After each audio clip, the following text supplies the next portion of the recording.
Dari sekian pengalaman misteri, pengalaman yang saya tulis kali ini adalah pengalaman misteri saat touring dengan seorang kawan dari Purwodadi, Grobogan, Jawa Tengah, sekitar 3 tahun yang lalu.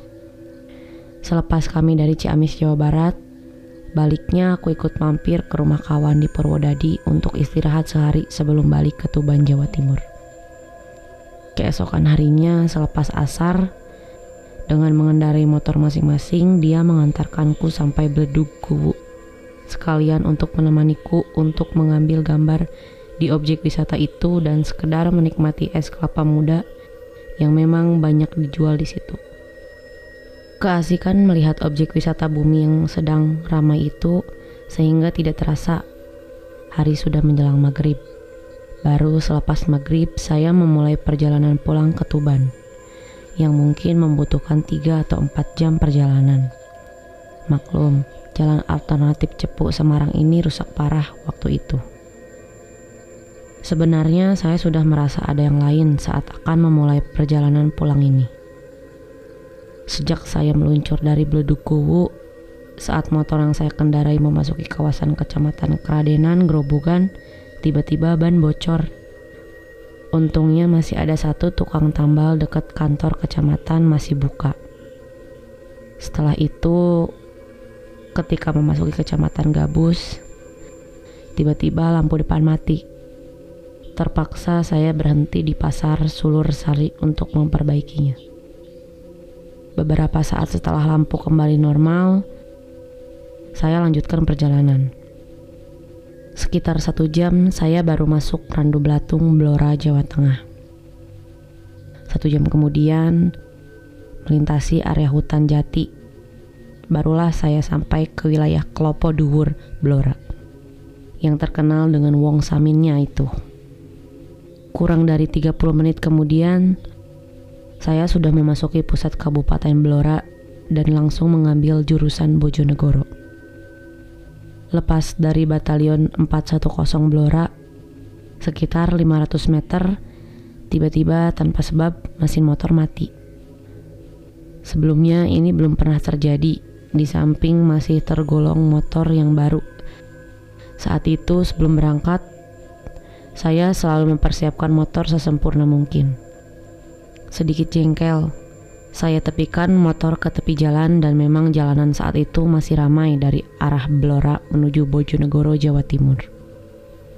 Belum sempat menyandarkan standar, saya tiba-tiba dikejutkan oleh suara wanita tua.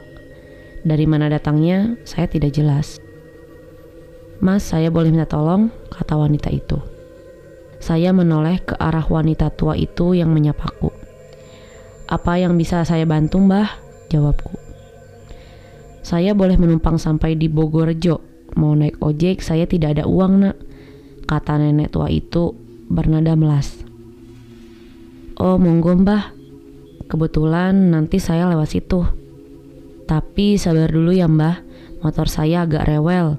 Saya akan cek dulu mesinnya sebentar." Saya sama sekali tidak memperhatikan lagi wanita tua itu. Saya terus konsentrasi dengan motorku. Setelah mengecek kondisi mesin, ternyata tidak ada sedikit masalah apapun terhadap mesin motorku. Begitu mesin motor saya starter, langsung menyala. Segera melanjutkan perjalanan yang sebelumnya mempersilahkan wanita tua itu untuk naik ke motor.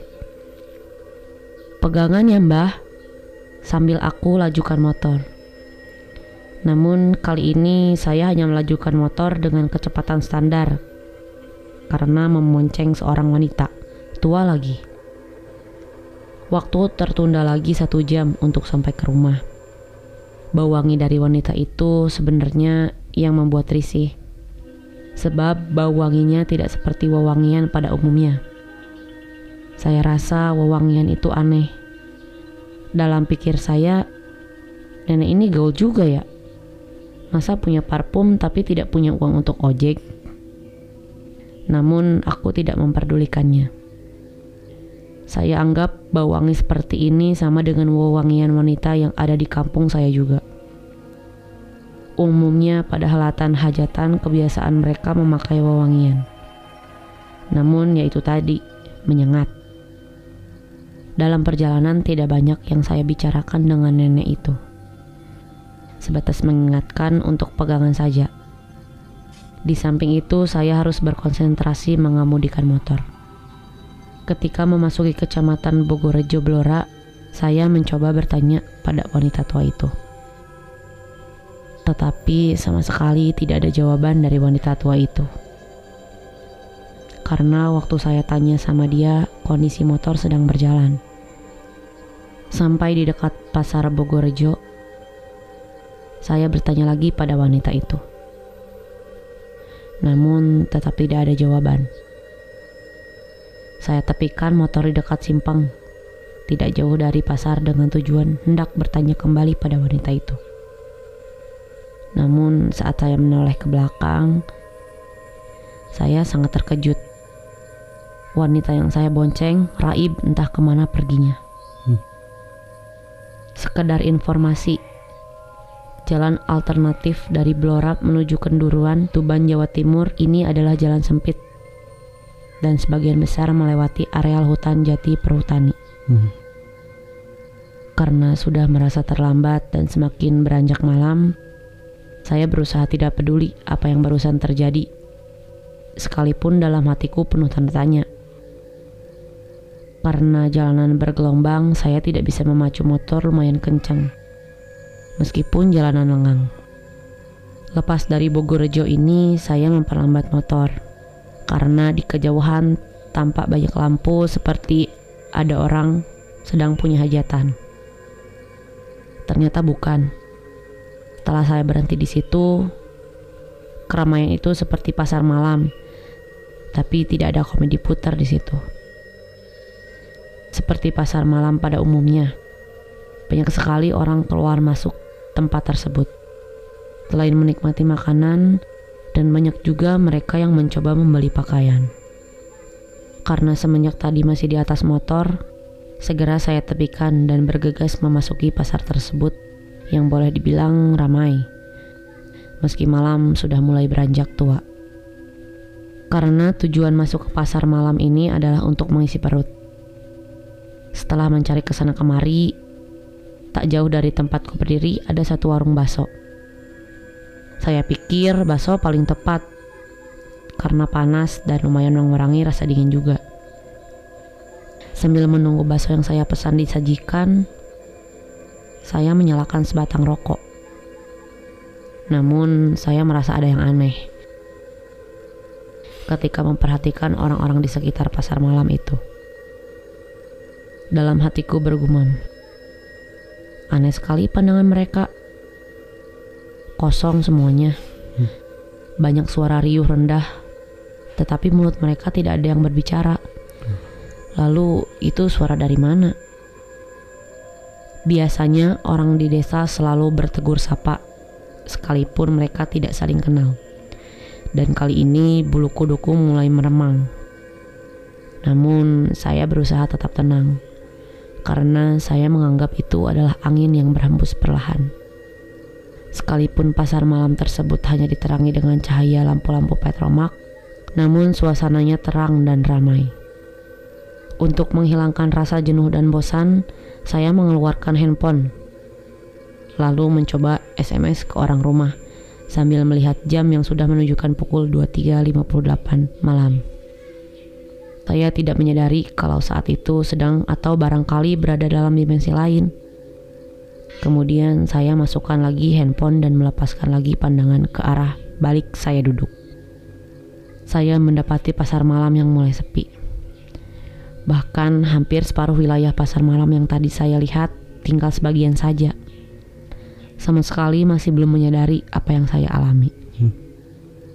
Saya menganggap kalau sebagian orang sudah membereskan dagangannya karena sudah larut malam. Saya masih tetap santai. Kembali saya melihat ke arah warung tempatku memesan bakso.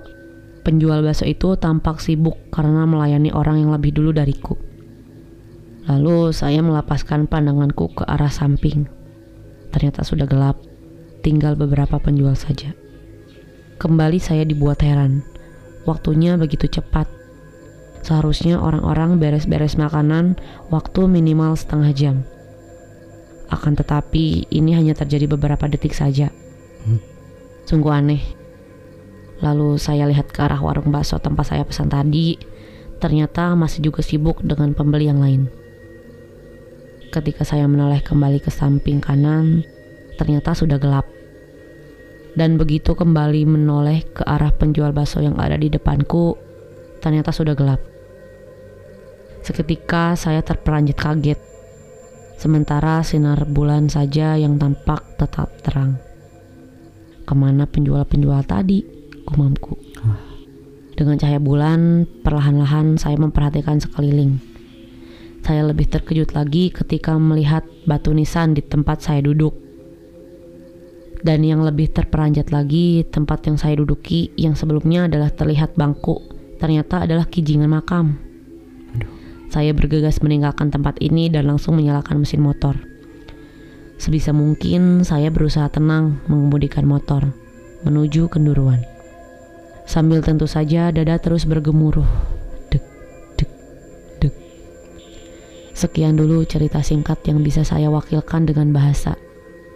Sampai ketemu lagi pada kisah dan petualangan saya selanjutnya. Wassalam. Dari awal orang ini berusaha dan mencoba tetap tenang. Gila sih. Percaya nggak ada pasar gaib? Sangat percaya. Ternyata nggak cuma ada di gunung-gunungnya. Ternyata di jalanan juga ada. Dan itu pun jalannya deket hutan gitu. Sepanjang jalannya hutan. Dan ternyata tempat duduk dia pas nongkrong di warung bakso itu adalah makam. Batu nisan, dekat batu nisan. Kalau gue mau udah pingsan kali ya, nggak ada sendirian. Iya ampun. Nah itu, kalau touring tuh kan biasanya rame-rame. Dan dia ini cuma dianterin, nggak sampai rumah. Kayaknya emang misah di tujuannya kali ya, di persimpangan gitu kayaknya. Kalau pulang ke rumahnya mah sendiri-sendiri. Malam pula. Buat kalian yang pengen touring, kalau bisa rame-rame, touring udah pasti rame-rame. Tapi kalau pas kalian sendiri, kalau bisa lanjutin perjalanannya itu pagi atau pas terang gitu. Bisa kalian numpang dulu di mana, di teman kalian atau di penginapan atau di masjid bisa. Seenggaknya kalau mau touring ini lebih baik bawa teman lagi sih buat boncengan gitu. Bener. Kalau sendiri tuh gimana gitu? Buat teman-teman yang pengen kirim cerita boleh email aja ke podcastsemihorror@gmail.com atau bisa DM ke Twitter PSH_podcast atau bisa kalau pengen kirim voice note atau ketikan juga boleh di Instagram @podcastsemihorror. Jangan lupa juga follow podcast semi horror di Spotify biar kalian gak ketinggalan episode baru dari kami.